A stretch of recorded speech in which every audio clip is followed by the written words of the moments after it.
Shine bright like a diamond. Fine light in the beautiful sea. I choose to be happy. You and I, you and I. We're like diamonds in the sky. Hello, y'all. Another episode of Undercover Books with the Moonchild. So, we are on chapter 6 and 7 now of Master of Destiny by James Allen. I'm going to read a little angel number affirmation before we start, like last time, because I like that. Hope you guys are doing well.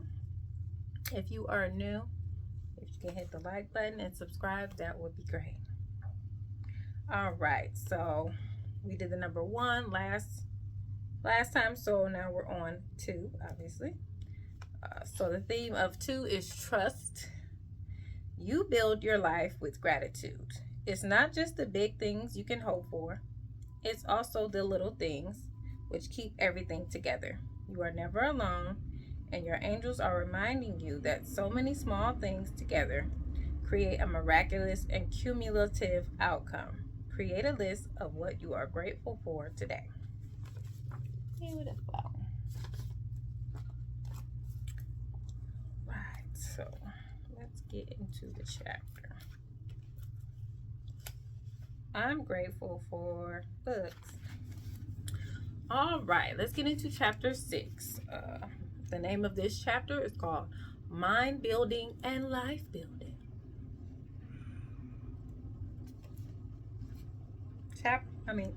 Paragraph 1.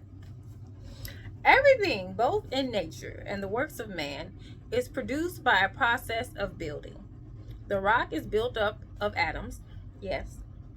The plant, the animal, and man are built up of cells. A house is built of bricks, and a book is built of letters. A world is composed of a large number of forms, and a city of a large number of houses. The arts, sciences, and institutions of a nation are built up by the efforts of individuals. The history of a nation is the building of its deeds. Beautiful.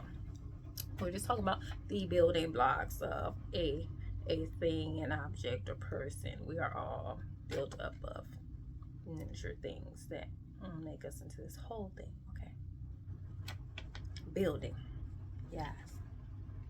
The works of man also require to be continually renewed until they have become old and useless, when they are torn down in order that some better purpose may be served. These 2 processes of breaking down and building up in nature are called death and life.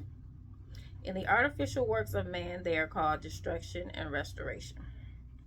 So I'll go through these 2 processes of death and life. Obviously, life is the building and death is the breaking down, just the same as destruction and restoration.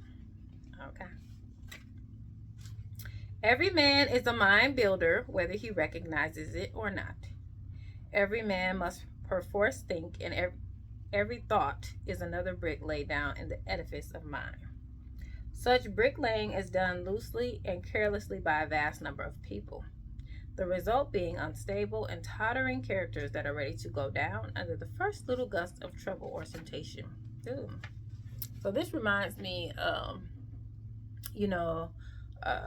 that the 3 Little Pigs story, where you have the different houses, one made of straw, one made of brick, what was the other one, sticks or something, and obviously the one that's made of brick was the strongest. So I feel like it's the same type of thing with your mind.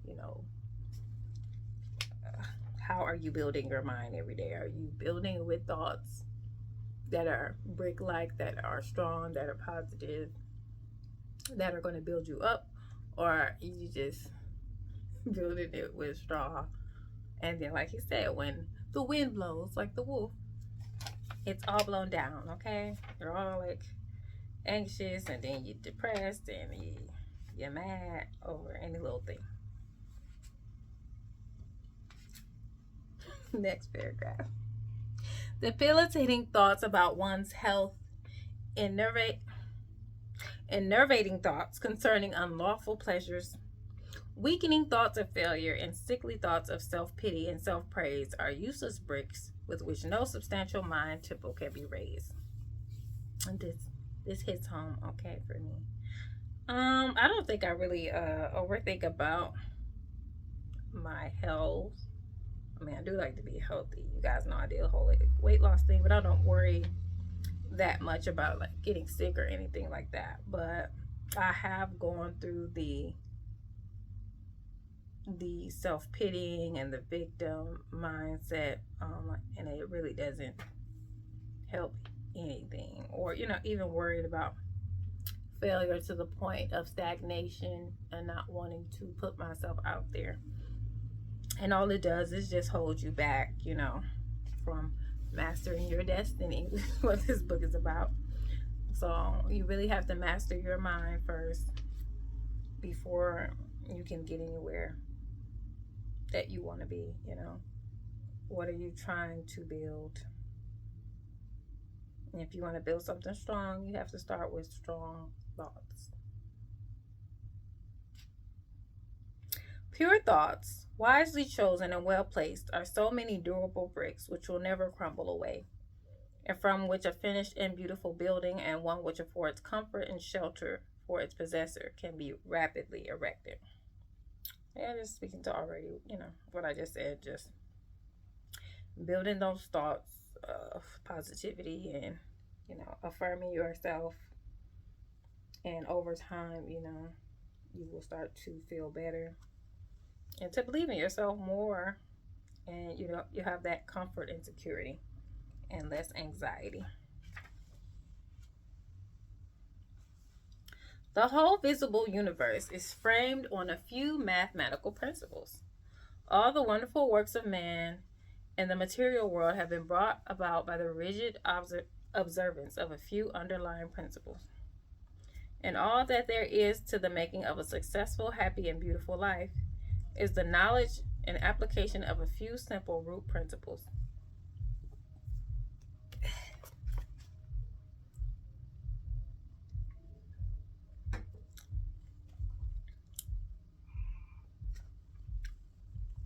Likewise, if a man is to build up a successful, strong, and exemplary life, a life that will stoutly resist the fiercest storms of adversity and temptation, it must be framed on a few simple, undeviating moral principles. 4 of these principles are justice, rectitude, sincerity, and kindness. My favorite.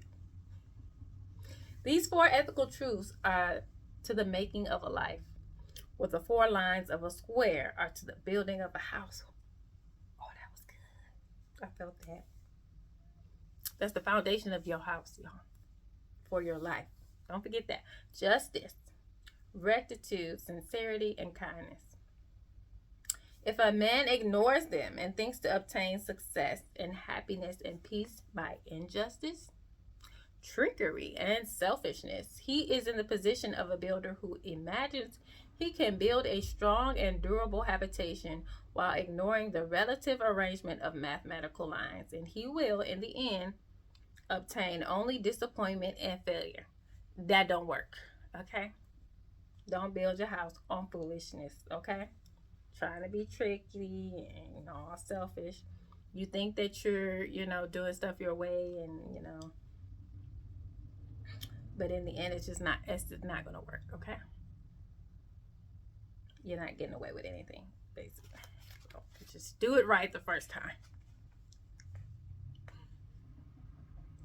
It is totally impossible for a man to achieve a truly successful and happy life who ignores the 4 moral principles enumerated, whilst the man who scrupulously observes them in all his dealings can no more fail of success and blessedness than the earth can fail of the light and warmth of the sun so long as it keeps to its lawful orbit. For he is working in harmony with the fundamental laws of the universe. He is building his life on a basis which cannot be altered or overthrown. And therefore all that he does will be so strong and durable, and all the parts of his life will be so coherent, harmonious, and firmly knit that it cannot possibly be brought to ruin. So you're building a brick house when you build on those 4 principles, not the straw house. A snowflake is as perfect as a star, Likewise, in the erection of a building by man, the strictest attention must be paid to every detail. Like, have y'all seen like a snowflake under a microscope? A microscope? I talked to that. Anyway, under a microscope. Under the thing that you can see stuff really close. Okay? I'm done. It's beautiful and very intricate in detail. Oh my God. And every single one is different. So I guess obviously the same as the start would be. Lovely. So you need to pay the same attention to your life, to your mind. Go about it in detail. Don't neglect anything. Don't even neglect those thoughts. Bring them into, into your control, into your positive space, your positive mindset. Even if you have to break down why you even think these things, because sometimes I do that. Like if I have some crazy thought and I start to ask myself, well, why? And then when I get to the root of it, it's always something ridiculous. So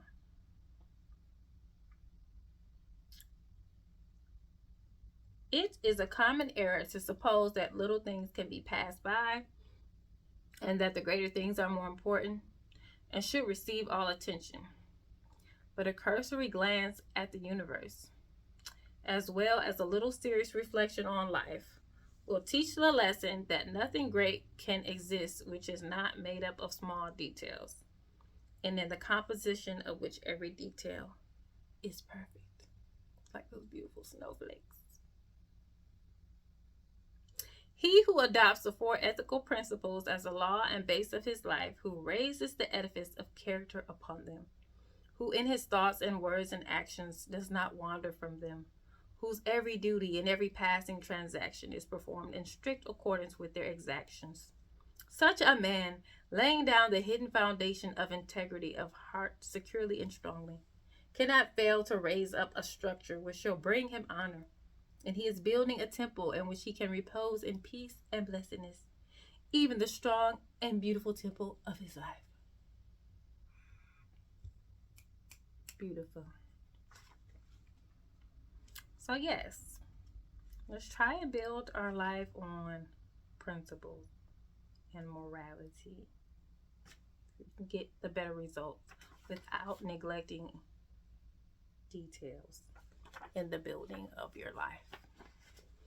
Because I don't know, so a lot of times I think about it, a lot of times when I neglect small things, later it ends up biting me in the behind later, and I'm just like, why didn't I just take care of that little thing? Then it turns into a big thing. All right, enough of that. To the next chapter, y'all. Hopefully I can read better this time. So chapter 7 is cultivation of concentration. Concentration, or the bringing of the mind to a center and keeping it there, is vitally necessary to the accomplishment of any task. It is the father of thoroughness and the mother of excellence. As a faculty, it is not an end in itself, but is an aid to all faculties of work, not a purpose in itself. It is yet a power which serves all purposes. Like steam in mechanics, it is a dynamic force in the machinery of the mind and the functions of life.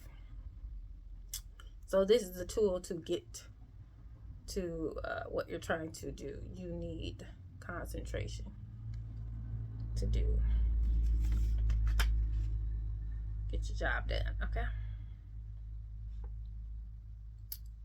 So let us not neglect to concentrate.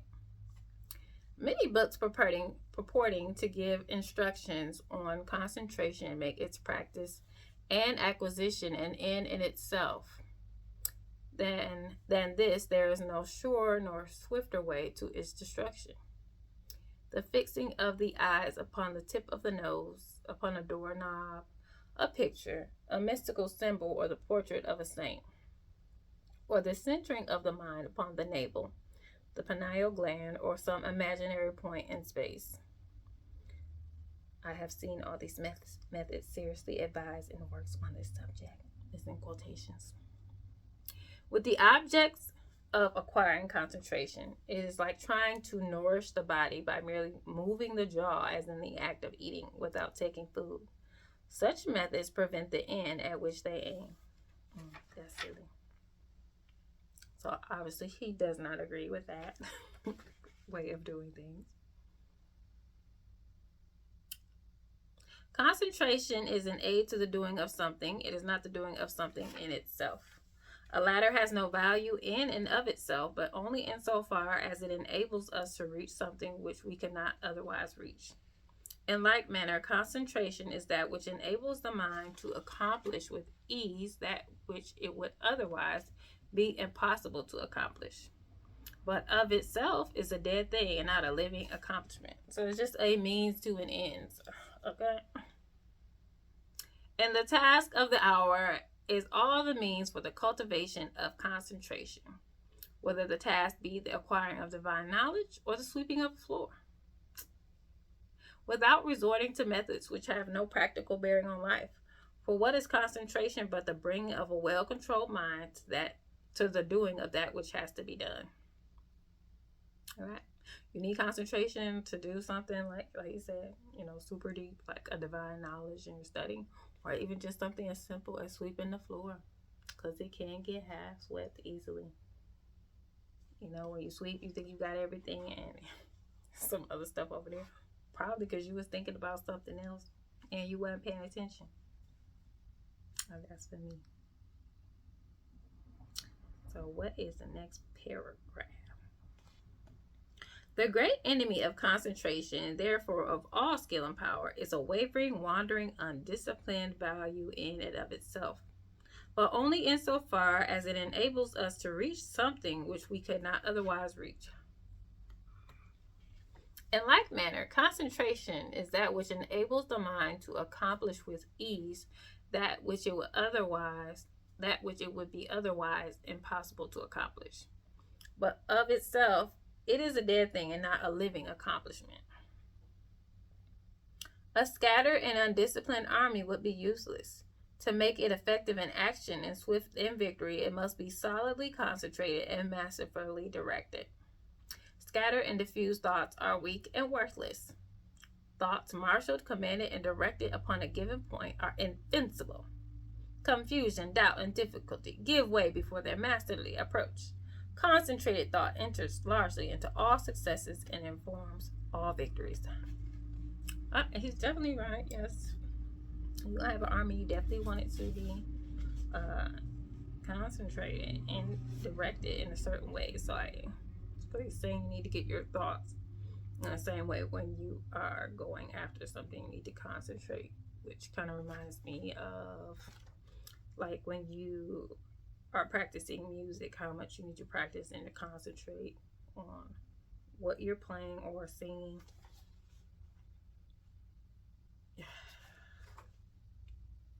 It takes quite a bit of concentration. That's why I love it. It's almost meditative for me when I'm singing or when I used to play an instrument. I want to pick up something now. I'm hungry. Thus, the center upon which you are to bring your mind to a point is not your pineal gland or pain space, but the work which you are doing every day. And your object in thus concentrating is to be able to do your work with smooth rapidity and consummate skill. For until you can thus do your work, you have not gained any degree of control of the mind. You have not acquired the power of concentration.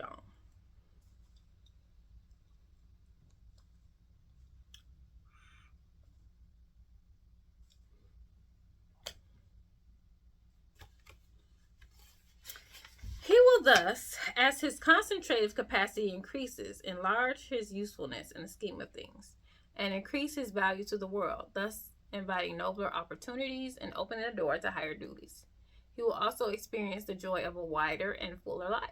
In the process of concentration, there are the 4 following stages: attention, contemplation, abstraction, activity and repose.